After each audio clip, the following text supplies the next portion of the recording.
नमस्कार, स्वागत है आपका न्यूज 19 में। मैं पुलकित सक्सेना आप लोग के साथ। आइए एक नजर डालते हैं राजधानी जयपुर की ओर। आप सभी को बता दूं कि राजधानी जयपुर में पुलिस द्वारा चलाए जा रहे ऑपरेशन ग्रीन सी के अंतर्गत नशीले पदार्थों पर कार्रवाई करके बड़ा अंजाम दिया गया है। तो आइए नजर डालते हैं पूरी रिपोर्ट की ओर। जयपुर पुलिस द्वारा चलाए जा रहे ऑपरेशन ग्रीन सी के अंतर्गत नशीले पदार्थ एवं उसकी सप्लाई ऑफ बिक्री के विरोध में पुलिस ने अपनी कमर कस ली है। इसी के तहत पुलिस ने तीनों की तीनों टीमों को गठित कर जयपुर शहर में मादक पदार्थ प्राण किए, जिसमें अवैध शराब तस्करी का जयपुर में सप्लाई बिक्री करने में मादक पदार्थ तस्करी है, ऐसे लोगों को अपनी निगरानी में रखा है।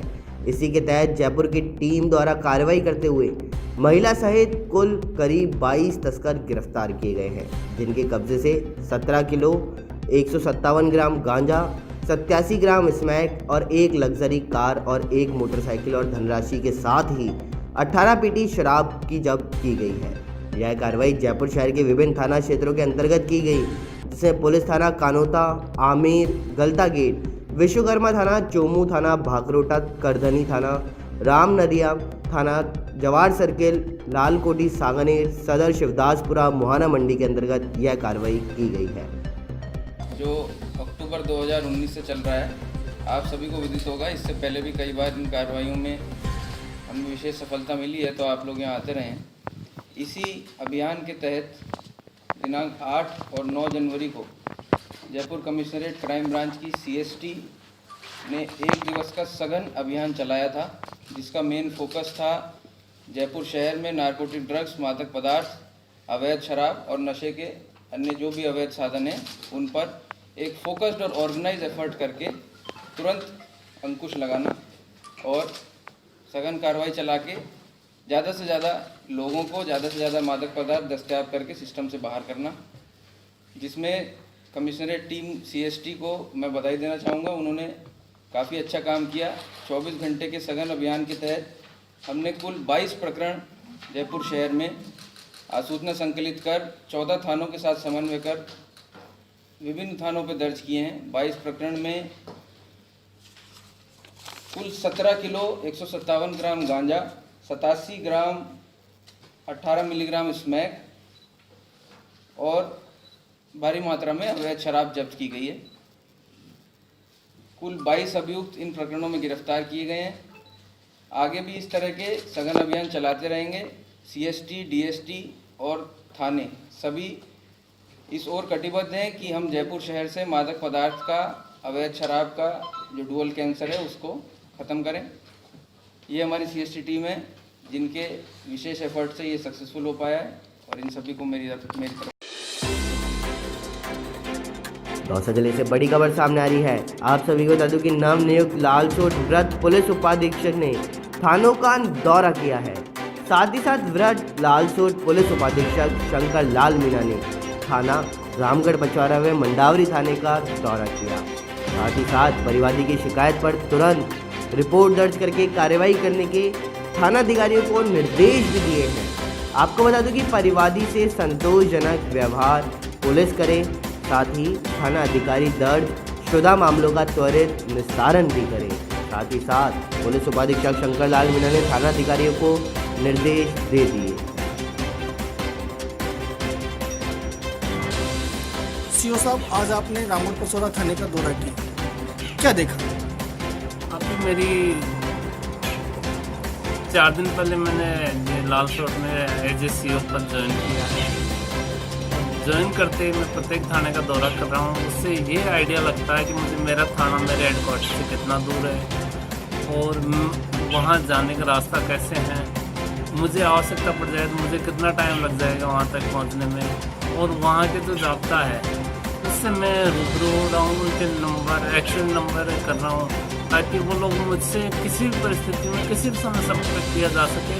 अगर उनको किसी प्रकार की आवश्यकता है तो मैं उनके तुरंत सहायता अवेलेबल करवा सकूँ, या उनमें कोई भी दिक्कत हो तो मेरे से शेयर कर सकते हैं, ताकि वो समस्या ज़्यादा नहीं बढ़े, हम उसका निस्तारण मिल बैठ के कर सकते। इसी कड़ी में आज मैंने मंडावरी थाने का भी दौरा किया था, उसके बाद में रामगढ़ दौरा किया, और ऐसे आगे अपने गाँव में भी देखता रहूँगा कौन सा गाँव अपने मुख्यालय से कितनी दूर है, थाना से कितनी दूर है, वहाँ पे किस प्रकार का क्राइम है, यहाँ रामगढ़ पचवाड़ा में किस प्रकार के अपराध होते हैं, और हम सब में मैं और SHO और आम जनता के साथ मिलकर हम कैसे समन्वय स्थापित करके किसी समस्या के निस्तारण के लिए क्या कर सकते हैं, इसके बारे में आगे भी मैं दौरे करते रहूँगा और अच्छा काम करने का प्रयास करूँगा ताकि जनता को मैं किसी प्रकार का असंतोष ना हो। Thank you. आइए एक नजर डालते हैं राजस्थान की ओर। आप सभी को बता दूं, राजस्थान के अंदर कल प्रदेश कांग्रेस की नवनियुक्त कार्यकारिणी की पहली बैठक कल आयोजित की गई है। उसके अंदर प्रदेश प्रभारी सहित कई बड़े नेता भी मौजूद थे। तो आइए नजर डालते हैं पूरी रिपोर्ट की ओर।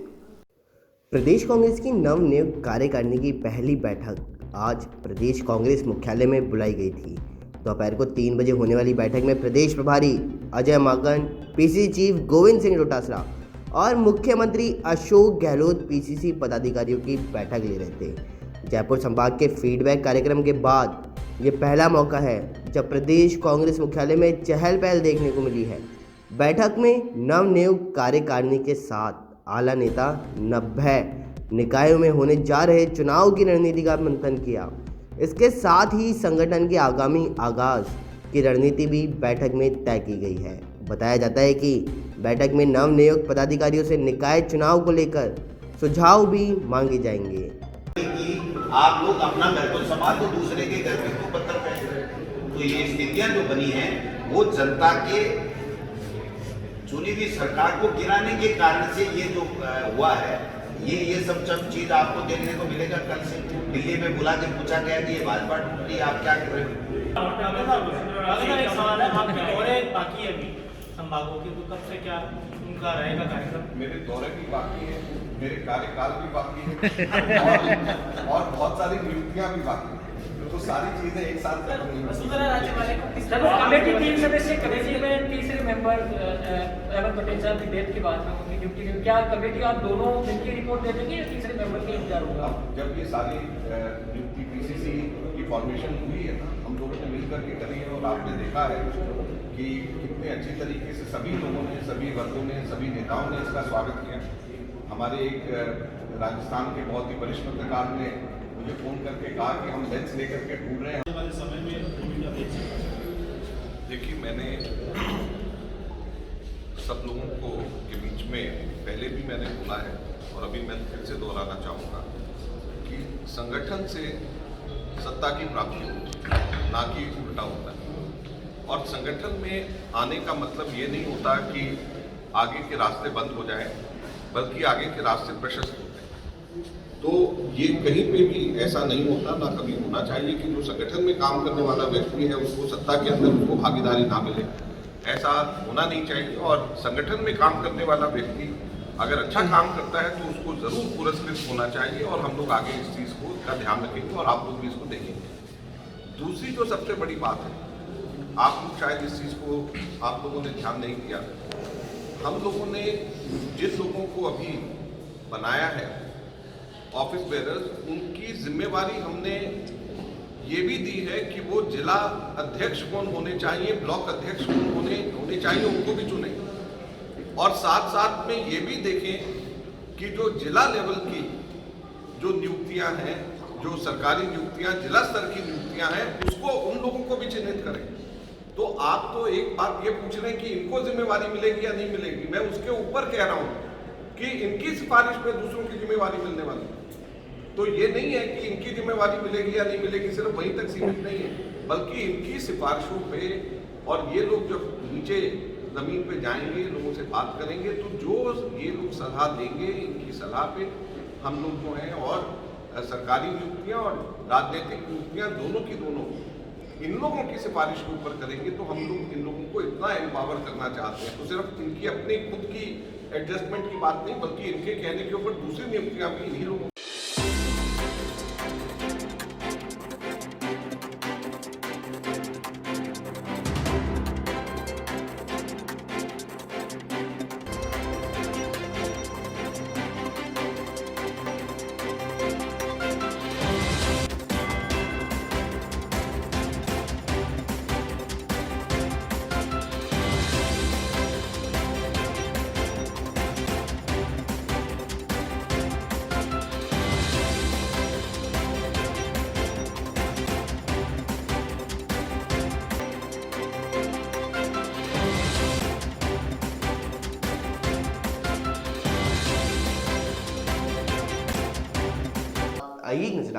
खास खबर की ओर। आप सभी को बता दूं कि पूर्व उप मुख्यमंत्री सचिन पायलट ने कल अपने संबोधन में कहा है कि किसान आंदोलन जो चल रहा है उसको लेकर के सरकार को उस पर ध्यान देने की ज्यादा आवश्यकता है, क्योंकि अगर उस पर ध्यान नहीं दिया गया तो ये आंदोलन बहुत बड़ी चेतावनी भारत के लिए बनकर के सामने आएगा।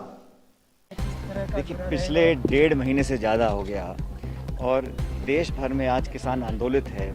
दिल्ली की सीमाओं पे हज़ारों लाखों की संख्या में इस कड़ाके की ठंड में अनगिनत किसान धरना दे रहे हैं और गांधीवादी तरीके से अपनी मांग को मनवाने की कोशिश कर रहे हैं। 8 या 9 वार्ताएं सरकार के साथ हो चुकी हैं, लेकिन बिन नतीजा रही। नतीजे निकालने का मैं समझता हूँ सरकार की मंशा भी नहीं है, वो सिर्फ किसानों को, आंदोलनकारियों को थकाना चाहते हैं। और मुझे बड़ा खेद है कि कल राजस्थान के बीजेपी के नेता ने ऐसे गंभीर आरोप लगाए हैं उन अन्नदाताओं के प्रति जो इस देश का पेट पालते हैं। उन किसानों के मान सम्मान को ठेस पहुंची है। एक तरफ सरकार बोलती है कि किसानों का पूरा आदर सत्कार करते हैं, दूसरी तरफ भाजपा के नेता राजस्थान के इस प्रकार के अपशब्द का प्रयोग कर रहे हैं। किसानों को नक्सलवादी बोलना, देश विरोधी बोलना, उन पे आरोप लगाना मैं समझता हूँ बहुत गलत है। इसकी मैं पूरी निंदा करता हूँ और भर्त्सना करता हूँ। लेकिन आज हमारी कोशिश ये है कि देश में 24 पॉलिटिकल पार्टीज इकट्ठे होकर उन किसानों का समर्थन कर रहे हैं। ये राजनीतिक डिमांड नहीं है। किसानों के भविष्य और उनके हित को देखते हुए पूरे देश ने संकल्प लिया है कि सरकार से निवेदन करें कि इन तीनों कानूनों को वापस लें। समर्थन मूल्य का इसमें जिक्र नहीं किया। किसानों को अपनी ज़मीन पर एक तरह से मजदूर बनाने की मंशा सरकार की है और इसीलिए उनके खुद के घटक दल अकाली दल जो सरकार का पार्ट था, उनके मंत्री ने इस्तीफा दिया, सपोर्ट विड्रॉ कर लिया।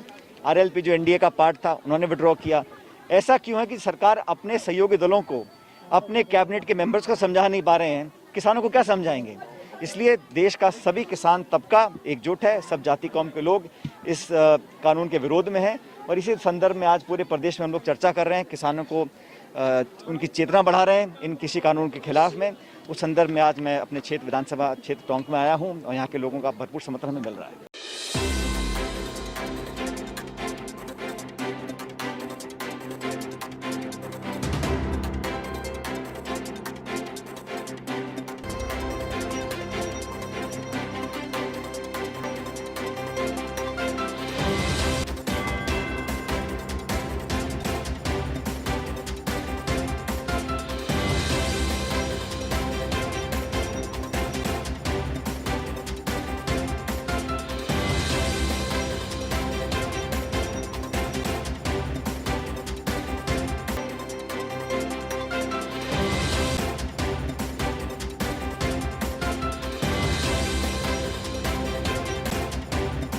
आइए नजर डालते हैं किशनगढ़ की ओर। आप सभी को बता दूं कि किशनगढ़ के अंदर जलदाय विभाग की लापरवाही देखने को मिली है और इसी के चलते हुए हजारों लीटर पानी रोड पर बहता हुआ साफ साफ नजर आया है।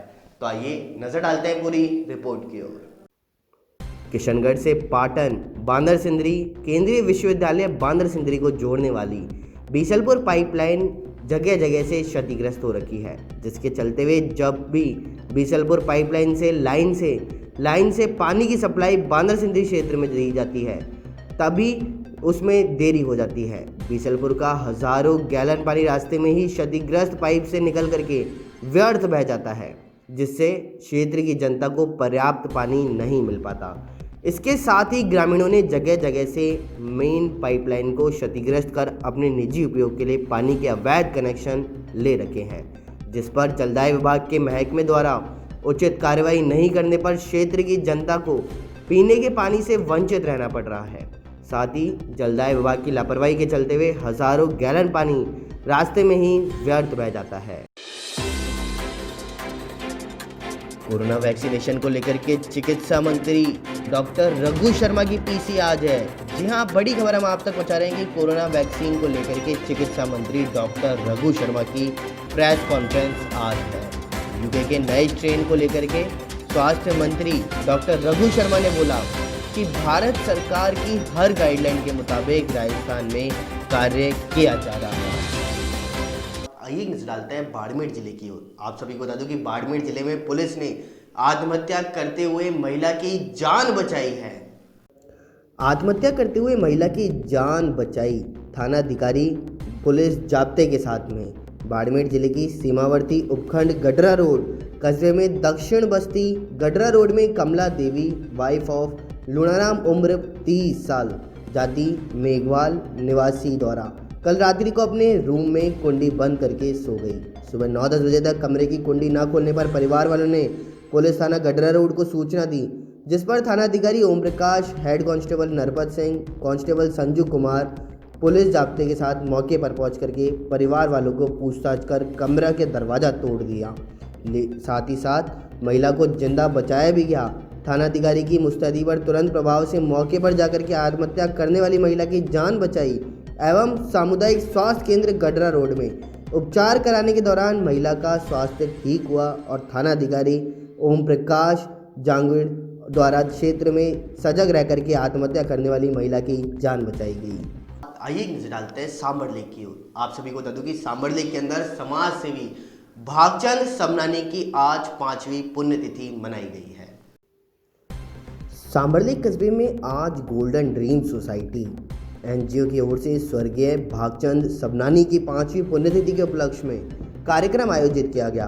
कार्यक्रम में मुख्य अतिथि सांबर लेक नगर पालिका के चेयरमैन बाल किशन जांगीर रहे हैं। विशेष अतिथि नगर पालिका अधिशासी अधिकारी मनीषा यादव, सहायक अभियंता रवि कुमावत व शाकंभरी माता के पुजारी राजू व्यास रहे। जहां एनजीओ की ओर से सभी का माला व साफा बना करके स्वागत सम्मान किया गया है। एनजीओ की चेयरमैन सपना सबनानी ने बताया कि उनके पति स्वर्गीय भागचंद सबनानी की स्मृति में आज कस्बे के सैकड़ों गरीब असहाय लोगों के लिए गर्म कपड़ों का वितरण किया गया है।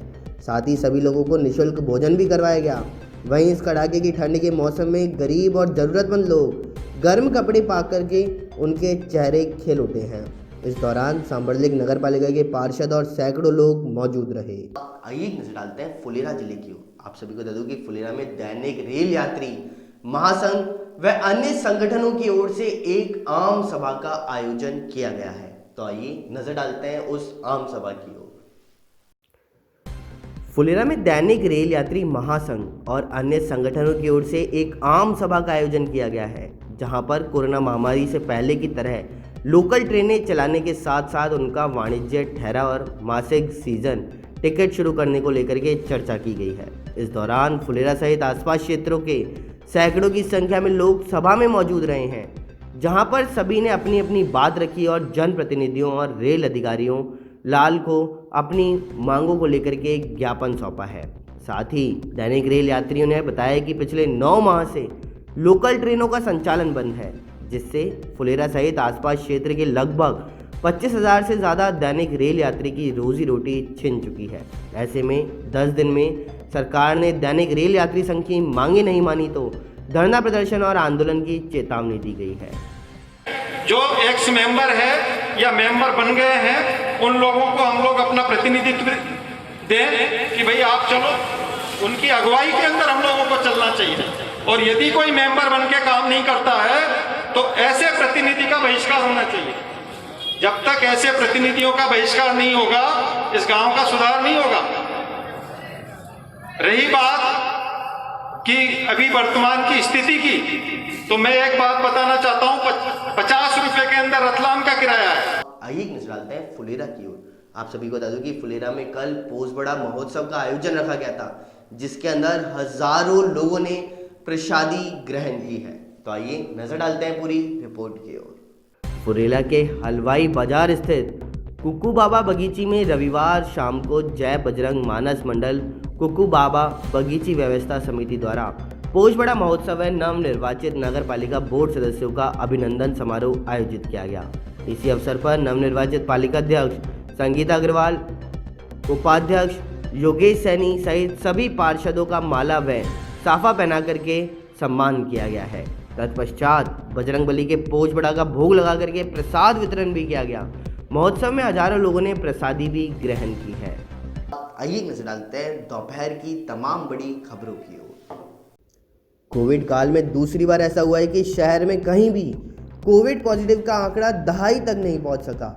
इससे पहले 29 दिसंबर को ऐसा हुआ था और अब रविवार को कुल 81 केस सामने आए और एक जने की मौत हुई है। कुल पॉजिटिव संख्या 58,086 तक और मृतक 509 हो गए हैं। वहीं जयपुर में एक्टिव केस की संख्या 1264 रह गई है। मानसरोवर में सबसे अधिक केस सामने आए हैं, यहां पर 9, वैशाली नगर में 8, सोडाला में 7, टोंक रोड पर 6, अजमेर झोटवाड़ा पर 5, मालवीय नगर, विद्याधर नगर, एमडी रोड, मुरलीपुरा, सीसकी में 3, जवाहर नगर, गोपालपुरा, गांधीनगर, दुर्गापुरा और सिविल लाइन में 2, सांभर, फुलेरा, महेश नगर, लूनियावास, जगतपुरा, दूदू, बस्सी, बनी पार्क से एक केस सामने आया है। जोधपुर की कायलाना झील में लापता हुए कैप्टन अंकित गुप्ता तलाश में अब तक कोई भी सफलता हाथ नहीं लग पाई है। गत 4 दिनों से चल रहे सर्च ऑपरेशन में एयरफोर्स और सेना पुलिस के साथ नेवी के मार्कोस कमांडो भी कैप्टन की तलाश में जुटे हुए हैं, लेकिन अभी तक उनका पता नहीं लग पाया। कैप्टन की तलाश कर रहे सेना के जवान बिना निवाला खाए कायलाना झील में उनकी तलाश में अभी तक जुटे हुए हैं। वहीं 10 पैरा स्पेशल फोर्स के कैप्टन अंकित गुप्ता का शव 4 दिन बाद भी कायलाना झील से बाहर नहीं निकाला जा सका। पिछले 4 दिनों से एयरफोर्स और सेना पुलिस के बाद नेवी के मार्कोस कमांडो भी कैप्टन अंकित गुप्ता के सर्च ऑपरेशन में जुटे हुए हैं। करीब 150 जवानों की टीम दिन रात कैप्टन की तलाश सर्च ऑपरेशन चला रही है। प्रदेश के 13 जिलों में बर्ड फ्लू फैल चुका है। रविवार को भोपाल के निषाद लैब से मिली रिपोर्ट के मुताबिक सिरोही और प्रतापगढ़ से भेजे गए सैंपलों में बर्ड फ्लू पॉजिटिव पाया गया। इससे पहले जयपुर, दौसा, सवाई माधोपुर, हनुमानगढ़, जैसलमेर, बीकानेर, चित्तौड़गढ़, पाली, बारा, कोटा, बांसवाड़ा में भी बर्ड फ्लू के सैंपल पॉजिटिव मिल चुके हैं। इन्हीं के अलावा 10 जिलों के सैंपलों की रिपोर्ट आनी अभी शेष है। प्रदेश में बीते दिनों बदलते मौसम अब साफ होते हुए नजर आ रहे हैं। जयपुर में 9 दिन बाद पूरे दिन धूप खिली रही है। दिन रात का पारा सामान्य से अधिक दर्ज हुआ, लेकिन शाम को हल्की ठंडी हवा चलने से गलन का एहसास हुआ है। बीती रात न्यूनतम तापमान 13.4 और अधिकतम तापमान 4 डिग्री बढ़कर के 23 डिग्री सेल्सियस रिकॉर्ड दर्ज किया गया। मौसम विभाग ने आगे भी मौसम साफ रहने का अनुमान जताया है और शीतलहर चलेगी और न्यूनतम तापमान भी 6 डिग्री तक पहुंचने के आसार जताए हैं। अगले 2 दिन सुबह के दौरान कोहरा भी छाएगा। बीती रात 10 शहरों में न्यूनतम तापमान 10 डिग्री से नीचे रहा है। सबसे कम तापमान माउंट आबू में 2 डिग्री दर्ज किया गया। इसके अलावा सीकर, श्रीगंगानगर, चूरू, बीकानेर, जैसलमेर, पाली, बाड़मेर में पाले में हल्की गिरावट दर्ज हुई है। राजस्थान प्रदेश कांग्रेस की नवगठित कार्यकारिणी की पहली बैठक में 3 अहम फैसले लिए गए हैं। प्रदेश प्रभारी अजय माकन ने बैठक में भरोसा दिलाया कि संगठन में पदाधिकारी बने विधायकों सत्ता में भागीदारी के किसी पद की दौड़ से बाहर नहीं होंगे। माकन ने प्रदेश कांग्रेस की नवगठित कार्यकारिणी की बैठक लेने के बाद मीडिया से बातचीत में कहा कि संगठन पदाधिकारी बनने का यह मतलब नहीं है निकालने की सरकार में जिम्मेदारी नहीं मिल सकती या फिर उनके लिए दरवाजे बंद हो गए हों। संगठन के लोगों को जिलाध्यक्ष, ब्लॉक अध्यक्ष और जिला स्तर पर होने वाली राजनीतिक नियुक्तियों के नाम तय करने की जिम्मेदारी दी गई है। प्रदेश प्रभारी अजय माकन ने कहा कि कार्यकारिणी की पहली बैठक में पदाधिकारियों को तत्काल अपने प्रभार वाले जिलों में जाने के निर्देश दिए हैं। देश में कोरोना के एक्टिव मामलों में गिरावट जारी है। अब तक देश में 1,04,66,595 लोग कोरोना संक्रमण की चपेट में आ चुके हैं।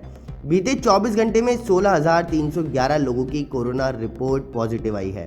इसी दौरान 161 लोगों की मौत भी हो चुकी है। तो वहीं कोरोना से अब तक 1,92,09,009 लोग ठीक हो चुके हैं। दिल्ली सरकार ने कोरोना वैक्सीन को लेकर के पूरी तैयारी कर ली है। पहले चरण में 2,25,000 हेल्थ वर्कर को कोरोना वैक्सीन लगाई जाएगी। दिल्ली के स्वास्थ्य मंत्री सत्येंद्र जैन रविवार को बताया कि कोरोना का टीका सबसे पहले स्वास्थ्य कर्मियों को लगाया जाएगा। इसके बाद फ्रंटलाइन वर्कर जैसे पुलिस, सफाई कर्मी, जल बोर्ड के कर्मचारी को वैक्सीन लगाई जाएगी। मुख्यमंत्री अशोक गहलोत ने अपने गृह नगर जोधपुर को एक और विश्वविद्यालय की सौगात दी। जयनारायण व्यास विश्वविद्यालय के अंतर्गत आने वाले मनीराम बांगड़ इंजीनियरिंग कॉलेज को अब विश्वविद्यालय का दर्जा देने की घोषणा की गई है। अब जयनारायण व्यास विश्वविद्यालय के MBM इंजीनियरिंग कॉलेज को लेकर के अलग विश्वविद्यालय बनाने की कवायद भी शुरू हो चुकी है। करीब 2 साल पहले साउथ अफ्रीका दौरे पर गेंद से छेड़छाड़ करने के कारण साल भर का प्रतिबंध और अपनी कप्तानी के हाथ धोने वाले ऑस्ट्रेलियाई बल्लेबाज स्टीव स्मिथ अब भारत के खिलाफ सिडनी टेस्ट में पिच से छेड़छाड़ करते हुए रंगे हाथों पकड़े गए हैं। दरअसल सिडनी टेस्ट में मेजबान ऑस्ट्रेलिया ने टीम इंडिया के सामने जीत के लिए 407 रनों का लक्ष्य रखा था। 5वें दिन ऋषभ पंत और चेतेश्वर पुजारा की बेहतरीन पारी के दम पर भारत जीत की तरफ धीरे धीरे बढ़ रहा है। देश में कोरोना वायरस की 2 वैक्सीन को इमरजेंसी इस्तेमाल की इजाज़त मिलने के साथ ही दुनिया की निगाहें अब भारत पर टिक गई हैं। दुनिया के ज़्यादातर देश भारत की कोरोना वैक्सीन को अपने देश में मंगाना चाहते हैं। ब्राज़ील के राष्ट्रपति जायर बोल्सोनार ने तो प्रधानमंत्री नरेंद्र मोदी को पत्र लिख करके भारत बायोटेक एस्ट्राजेनेका की वैक्सीन की 20 लाख डोज तत्काल देने का अनुरोध किया है।